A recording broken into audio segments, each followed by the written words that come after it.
Welcome to Own It. Today we continue our hyper-focused marketing series with Paige Schulte. She is the founder of Neighborhood Experts up in Gig Harbor, Washington, and she has created this amazing coffee table book that is all about Gig Harbor, the local businesses, community. She has become the literal neighborhood expert all about Gig Harbor through her creative use of a coffee table book that everybody just must have. So let's dive in and learn how you can implement this as well, and we can all become our neighborhood experts in our local communities. Let's get started.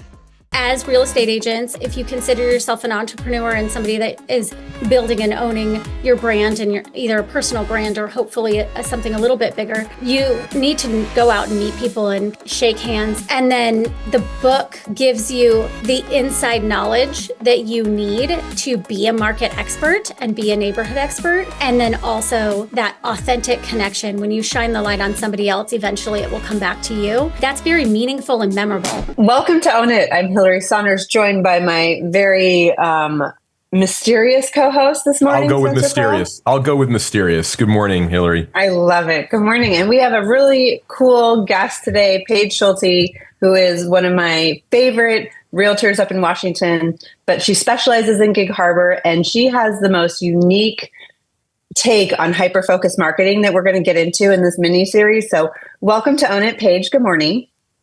Thank you for having me. I'm super excited because this has been a fascination of mine since we first met, and such the unique spin. I know your story, but I would love to just at the very top touch on what is your unique hyper-focused marketing play, if you will, and how did you arrive at that concept? Okay, so I got into real estate 8 years ago. I moved to Gig Harbor 9 years ago from California. So as a Californian in Washington, which isn't the most popular tagline. And while I became a real estate agent, which was always a surprise to me, it still surprises me. I'm an entrepreneur. I owned my own company in California and then stepped into the real estate space up here in Washington. I knew two people. Somebody who I knew in California, I was like, wow, I should move here. And then I did. And then one person that I met. And so when I was looking at how to basically hack real estate, grow successfully and sustainably, all the top agents had basically what I call a zone of happiness, an area that they work, that they know really well, that they are consistent in. And that's what I was set out to do. In 5 years, I wanted to be in the top real estate agent in Gig Harbor. And I did it through, I wanted to be authentic. I wanted to be myself. I have 3 kids. I wanted to control my time as much as possible. And so if I wasn't driving out everywhere, I could control my time. And if I wasn't marketing to everyone in every area, then I could control my messaging, which would be attraction based. And then I needed to know people. I needed to make a solid connection with this small town. Gig Harbor is only about 40,000 people. So it is small. There's a lot of originals. And I'm from California. So uphill battle to start with. Yeah, and getting yourself kind of locked into a generational town it takes some effort and consistency. So yeah, what was your business in California before you were going up there?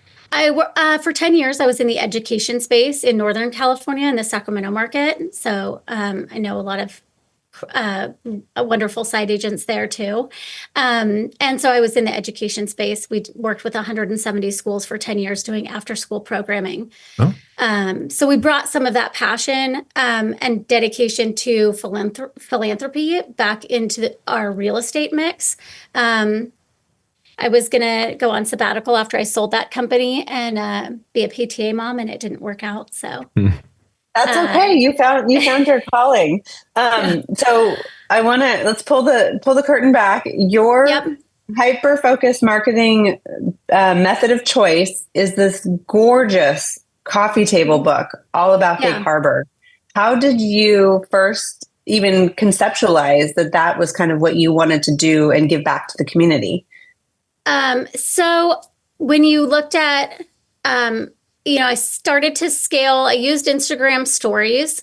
It was just coming out at the time, and I used video to scale trust, and basically took people along with me as I discovered my own town, which was really fun. And in a small town where people are worried about a lot of things, and I think that's probably any town, any human, any female. What do I look like? How do I sound on camera? There weren't very many people that were brave enough to be on camera as raw and as often as I was. So, and in the end, I said, I need to connect with connectors. I need to make friends in a small town, sleepy, suburbia. I was like, wake up, let's go.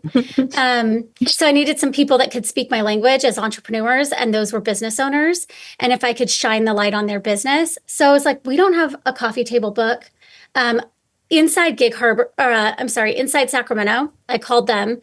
They were done by a big publication company, and I loved their book. It's beautiful. So this was modeled after the Inside Sacramento book. And I was like, well, I'll just self-publish it, because I tried to give the idea to some of the local publications and they couldn't wrap their head around it. Could you hold that up again? I just want to see. Oh, yeah. So beautiful. This is the third version. So it has like really gorgeous photos of Gig Harbor, and then all of the stories of the businesses that make up our town. So it's your guide to your neighborhood businesses in the Maritime City. And I interviewed every single business owner.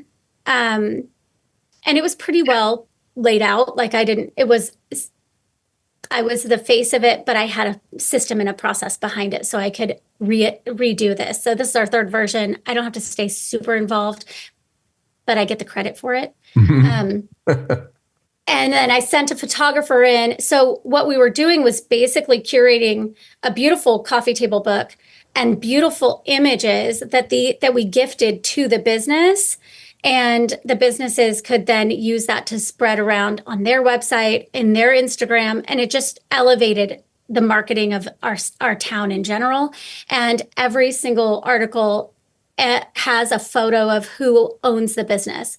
It's really the humans that make up the mom and pop shops, and why we spend more when we shop local, because we know them and we know their story. We know how they give back to schools, or, Trish Huff is with Morso, and she is very dedicated to PTSD, with soldiers and first responders. So we know their stories, and we love them more for it. So that was a big part of connecting with people who knew people in a way that serves the town. How many was that first iteration? How many people did you interview, or how many businesses? The first version, I had big expectations, but because I was the new girl, there were like my really diehard people that followed me on Instagram. They were like, okay, yeah, I trust her, but nobody else did. So the very first version was 88 pages. So sad and little. Everybody was very impressed by it, though. So I was hard on myself. And I was like, whatever, it's going to be fine. So I did the first version. We did a big book launch party. We invited all the business owners. I give them away for free. So they go around all over Gig Harbor. They're everywhere. And then the second version was 160 pages. So we essentially doubled it. This was done during COVID. And honestly, the first version, I tried to charge $250 for one page and $400 for 2 pages. And that was even harder, trying to recover a little bit of my expenses. But the result for me as an entrepreneur and as a in the digital space, so it was a blog post, it was a Facebook post, it was an Instagram post, Google Business Profile. I was ranking #1 on Google Business Profile because that had just launched in the first 18 months of my business. It was crazy. So the digital side just kind of snowballed into really good SEO. And I realized how successful it was, that doing this one during COVID, I just gave it away for free. I was like, anybody can be in it. Let's do it. There's no advertising. There's no like State Farm rep. I really tried to keep it very classy. So the second one was 160 pages. I did let some of like the women-owned businesses mostly, you know, like the sleep consultant for babies and Northwest Home Coach. She does organization, which is still a legitimate business, but doesn't have a brick and mortar. But I spent a lot of time making sure that I had the really standout brick and mortar that people knew Gig Harbor for in the book. So my big win on book number 3, which book number 3 was much bigger. This is much more of what I was thinking was going to happen the first round. This is 224 pages. And we got Tides Tavern, which is like, if you've been to Gig Harbor, you've probably been to Tides. Everybody from Seattle knows Tides. You can boat right up to it.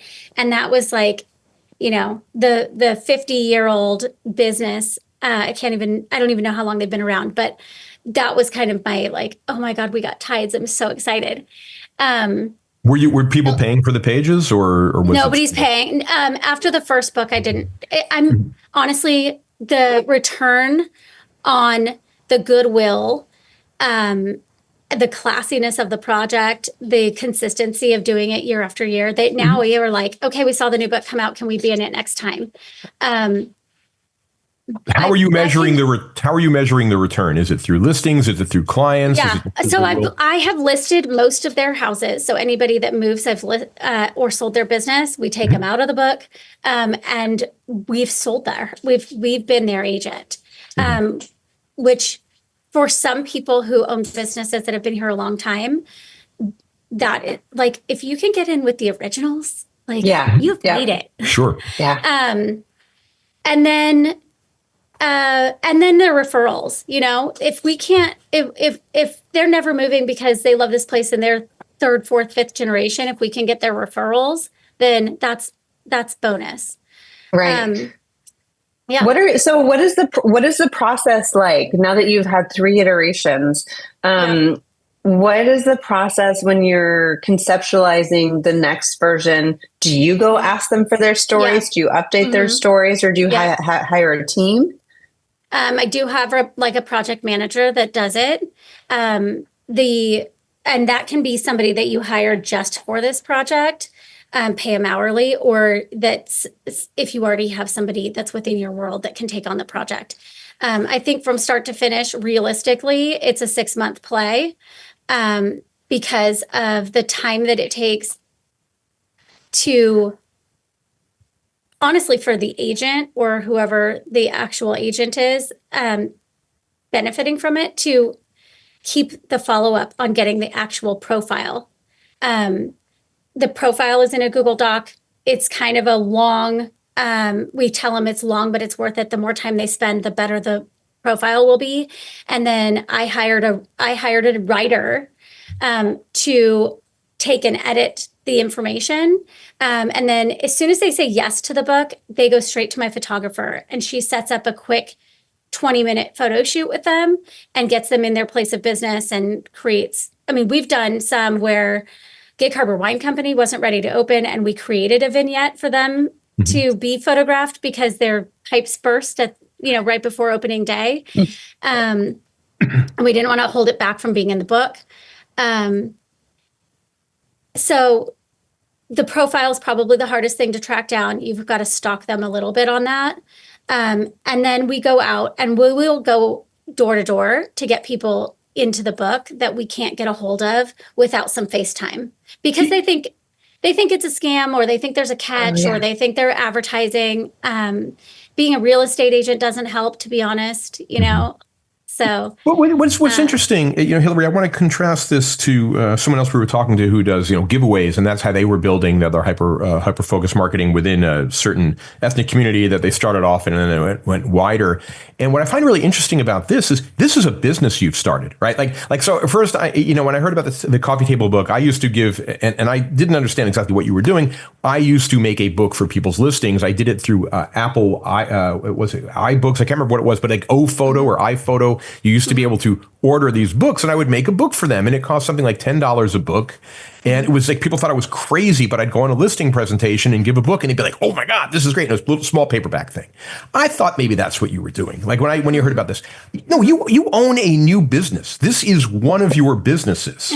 And so, congratulations, because I don't know how you do real estate and this book. So tell me, how do you do real estate and this book? It's two businesses.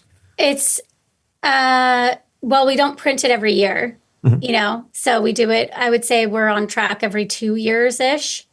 It's, I mean, I hire help. Like so if somebody helps me manage who have we contacted, who's on our list, like who's our get for this round.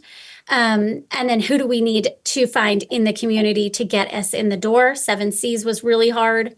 That we did not get them. So we're probably going to have to make another version every time it's our last version.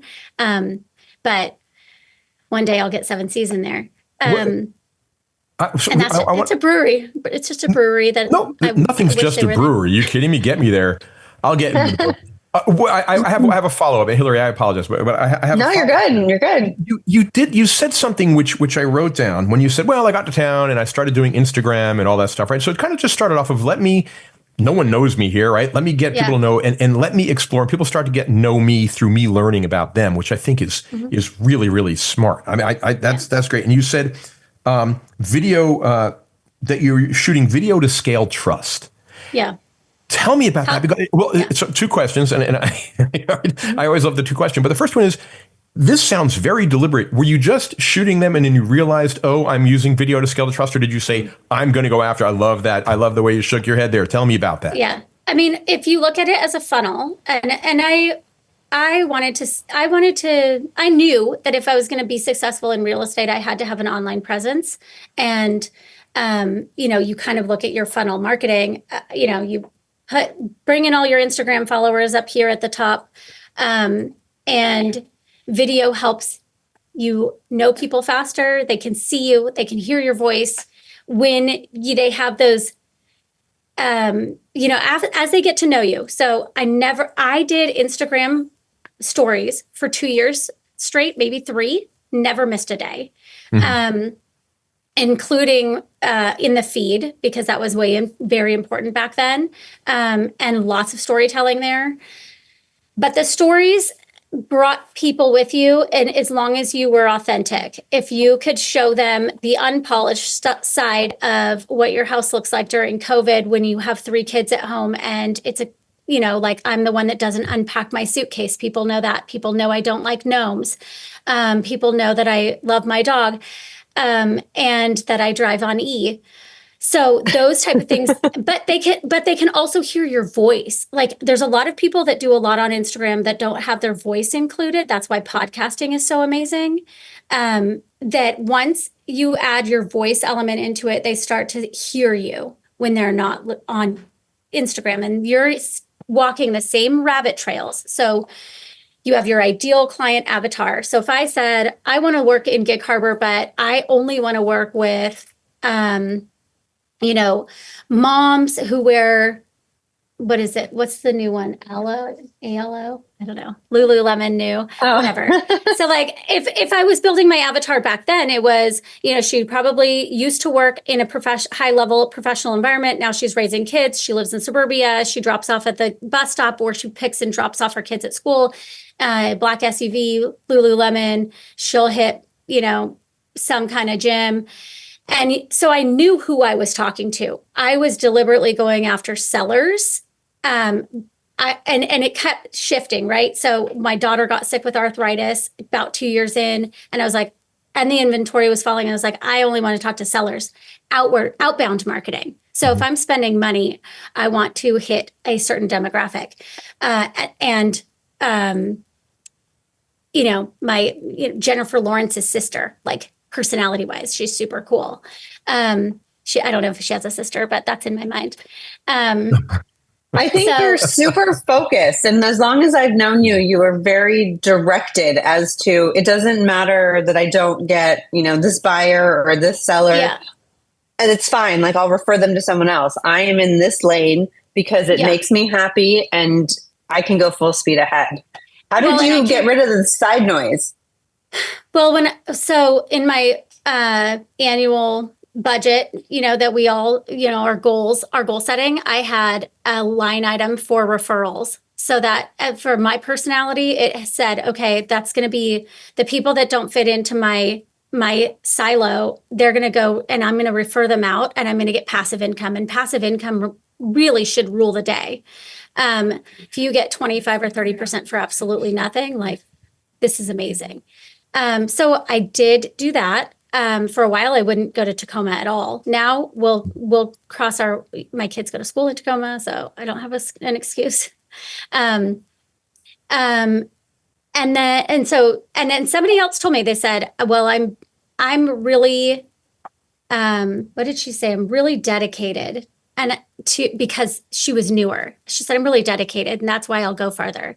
And I said, don't confuse dedication with discipline, because the discipline in your own area, where you're spending your time building your business intentionally, if you are an intentional entrepreneur, that is what's going to make you scale and successful. If you are everywhere, it is burnout zone. There's just no way you can keep it up, and you'll lose time with your family. You'll lose time with an opportunity with being able to take a listing that's closer to home, and then you could do 3 of them. You sound like you are. I'm going to guess that you track things. Like you say, I spent this much and I made this much, or I made this many calls today and out of that, whatever it is. Do you track your performance? Not as closely as I sound like I do. Okay. You fooled me. And by the way, Jennifer Lawrence has 2 brothers. I just looked it up. But, so there's that open. There's that sister space is open. That space is open. Yeah, exactly. I've made her up. Well, that's funny because people like single dudes that want to live in a condo are not my people. Like, right. I'm gonna get you the best person that's for you, that can tell you where to go. Like, I got married at 22. I'm not the right person. So tracking, we know where our business is coming from, but what I needed, and this is going back to being pretty new to a town, I needed a sphere. I didn't have one. So I was a collector, the top of funnel, umbrella parties, anytime where I could get everybody together. And so if I layered it with like social media and then getting them on email, in a direct message, and then get their email, and then that email marketing flows down, and then you get them ideally somewhere in that direct message to email. You also try to get coffee. Do you want to meet up for coffee? I know you go to Davenport, and then you eventually convert to either having a super fan that refers you, who loves you, and then having a client. Wait, hold on, Spencer, my turn. Go. I'm sorry. I'm very excited. I'm sorry. So many questions. The production cost of the first book versus now where you are on the third book, and what did you learn in those iterations? Like, where should you be spending more of your time or energy, and then where could you, in theory, cut back? If you had, so as an entrepreneur who sells real estate, I was not afraid to spend money. That's why I probably scaled so quickly. But if you wanted to do it a lot less expensive and not create the physical book, you could just do the elements of creating the book. Because I actually was set out to create the book and realized everything's digital. I can put this everywhere. Like, here's my digital footprint quickly. And then, so you could go blog post, and then, blog, YouTube, because I moved everything. I used Lumen 5 and just did AI to turn the blog post into a video with the photos that we had. And we still do that now. So if you just do the digital side, you'll get a ton of traction with it. The book is kind of, I mean, maybe it's a little bit of an ego thing because it's cool that you wrote a book. But if you're in a copywriter- tourist town, I know. it is perfect. Maybe not so in maybe a bigger city, like to your point, but if you're in a small town where tourists come through, that is the takeaway. But even, I mean, inside East Sac, inside Sacramento book was wildly popular. People love their own, like when I sell houses, I go into listings that aren't mine and they have this coffee table book. I wanted something that the citizens of Gig Harbor would want to keep on their coffee table. And so the production costs this time around, there's probably a way to get this book to be cheaper. But I shop local. My printer, this stupid book is $33. Like, so It's not expensive. stupid. It's great. But I do shop local. He is also a client of mine. He buys houses with me. Sure. And so that will come back. The photographer is probably the best value that I found. She's $100 per business, which I think is incredibly affordable. Great price. Great price. It's a good in for her, and these shoots are super quick. And she ends up shooting them in the future. And then the copywriter Did they get to was keep expensive. the photos? Yeah. Yep. So they get delivered a copy of the photos, and that way they can elevate their branding and kind of see what paying for really good photography can do for your business. Because this was before, for small towns or small businesses, they're not used to investing in that type of stuff, So having some of that and be able to up level their outward version of our town is great. I want to move into our lightning round. We don't have a lightning round. I've just decided to have a lightning round. But I want to talk about takeaways, right? Because this isn't just for something that that would be just for real estate, right? So people might be listening that are in any other business. Sure. So you have kind of established yourself as the mayor of Gig Harbor, Gig Harbor, right? And so which is pretty cool. Let's just say that someone is now starting in another town, not close to you. They're not a competitor. They're doing it in Oregon, some crazy state like that, right? What do you tell them? Like, what are the steps? Because I love what you said, video to scale, and you're finding your people or whatever. And one thing we keep getting back to is authenticity, it seems like. So you're coaching me. I'm moving into Sisters, Oregon, a town that I've decided I'm going to take over the real estate. That's where Hillary is right now. Come be my neighbor. I'll be your neighbor, and I'll crush you in business, and then you'll crush me back. So what do I do? There's always room at the top, Spencer. Yes, I will not be at the top. Don't worry. But what is it? What do I do? What are my steps? Identify your geographic zone of happiness.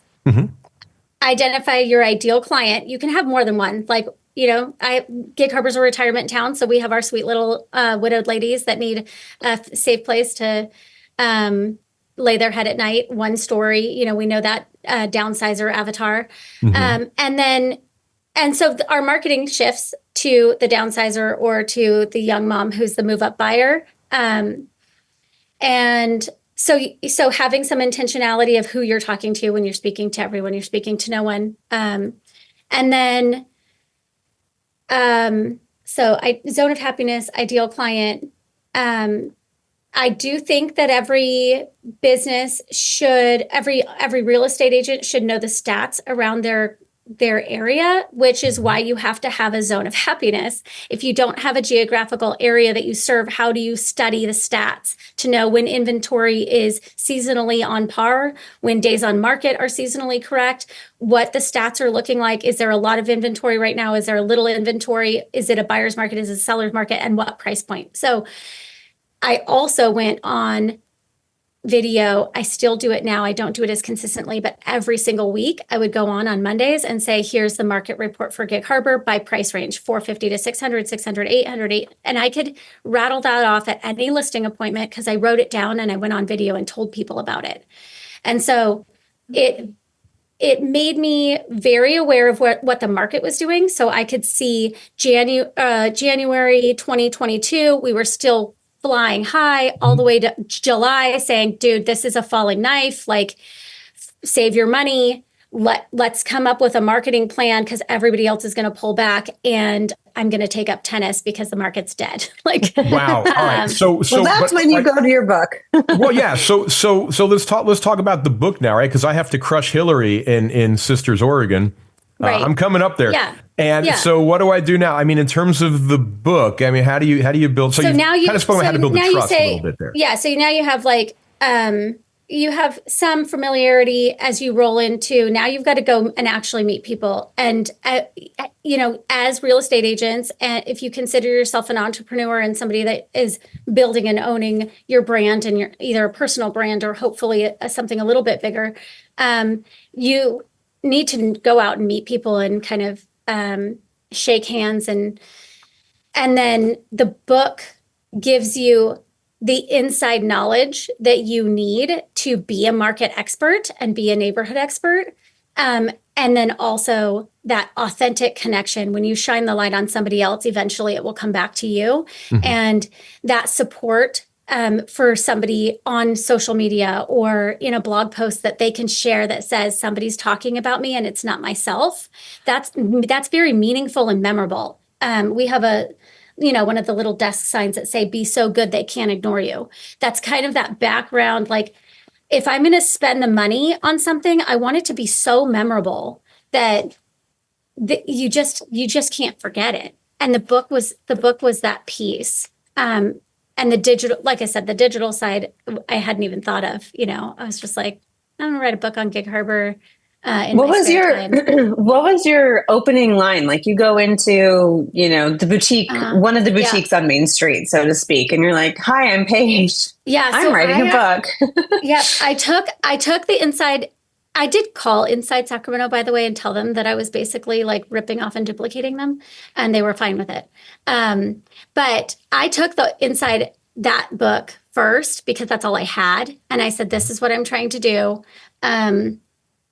And it's 1,000 times easier if you can get out of your way and just pay the money to create this, because I was selling it. Like, I was charging them as a new person, which was harder. And we got 88 pages worth in the first round. What did I say? 60? I don't know. No, you said 88. Did you go to the Chamber of Commerce at all on this? I'm just curious if that was I did not go to the Chamber of Commerce. They probably wish I did because they would have loved to do it themselves. They would have never done it. Now they would do it. Okay. But they would have never done it originally. I mean, I talked to so many people about this and I was like, I swear this is a good idea. You should use it. I'll help you. And nobody would get behind it. And so I was like, fine, I'll do it myself. Mm-hmm. So first round, I would say I probably paid around $20,000. It was probably a $20,000 investment. Now, if I put it in my budget, if for a brand new version, I'm probably looking at about 50-ish. And that's partly because the book is so much bigger. So when I print 1,000 copies, it's $33,000. But it's 100% worth it. It's so interesting because in a way, so what you're printing for that one, on this run of the book, which is going to last forever and everybody can have it, right? And we had someone else we were talking to that does, a large handbag giveaway or money giveaway or something, and then gets involved in local charities in the area or philanthropy in the area. So two different ways to build engagement. One of them is more like piranhas kind of feeding. I hate to think of it that way, but like, oh, I'm going to get this bag or I'm going to post this stuff. Yeah. But getting a lot of engagement and then building clients from there because they're known in that space. And then you have this book, which is just about your area, right? So a whole different thing. I just think it's such an incredible thing because you're leaving something behind. And if you layer on, and we went pretty deep. So I would say my first year, I did probably 15 houses. My second year was 30-ish. I was doubling every year. Because on top of it, if you do get into, we have a huge nonprofit. It came out of my time in the PTA when I got kicked out and made my own sandbox. Before I was in real estate, I started. Well, I have to hear that story later. That's So the Chelsea Page Foundation is very hyper-focused as well in Gig Harbor. And I think if real estate agents give back, and this is a whole nother topic, you have to do it consistently. You can't do it for the show. I didn't tell anybody. I've been in business for 8 years in real estate, and I didn't tell anybody the work I was doing publicly on like a large scale until 6 years in. And honestly, the reason why I did it was because I thought other real estate agents should be putting their money back in their market. They should be reinvesting into the kids, the passions that they have in the nonprofit space. We make a lot of money when we're successful, and all of those people at the top should be pouring that back into the community. And so by making it more public, it seems self-serving, which is so painful to me. We've done probably around $570,000 in this 8 years. And we did our first grant a call for grants this past November around Giving Tuesday, and we were giving away $20,000 to various projects, things that are often overlooked, especially in schools. We need new microphones for our theater program so that these kids that spend 3 months can actually be heard on stage. Nobody's going to give them $3,000 to get new microphones. We wanted to fulfill some of those type of things, and we got maybe 42 requests, and we gave to 39 of them, and we ended up at about $37,000. Wow. And we found tiny baby programs and nonprofits that bring kids together or that support, so when you layer on, like, I want to know everybody by giving back to their business and the success of their livelihood in their small business, and I'm going to know everything about that, and then I'm going to know everything about the nonprofits. One of my clients sent me an email yesterday and was like, Madison wants to get involved. She's 16. What are the nonprofits she should get involved in? My website is askpaigeschulte.com. That's what I want people to do. Just ask me the questions, and then I can serve. So that's a good angle, Paige. I don't want to say angle in a bad way, but a good additional layer to the specialty of Gig Harbor too is to highlight those people who are pouring back in their nonprofits. I was just thinking of one of the places in our community who have now introduced equine therapy because they have a massive old school barn, and so they're partnering and starting that. What a cool story for that. It's not necessarily a for-profit business, but they're getting their voice out there.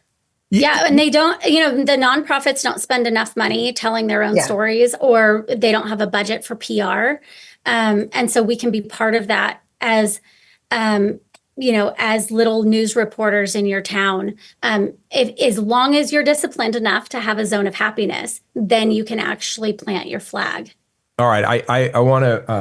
We're going to have to wrap this up. There's so much to talk about. I have so many things. So I just a couple of things. Zone of happiness, geozone, all that. But like zone of happiness sounds like the most important thing. Like find out where you're going to be happy, where you're going to be authentic, and where you can actually do your work. Because I'm assuming it gets a little bit tiring to do it. So if you're excited about it, you have it. I love what you're saying here. Also about the philanthropy end, because you see people saying so and so supports this school, and that they've never stepped foot in that school except to write the check and give them, like, they're not involved in that. So I think that's really important too. You talked about how the other thing which I really like too is you're talking about social media. You were saying that MySpace is the most important social media platform. I try to mention it every show. MySpace is coming back, guys.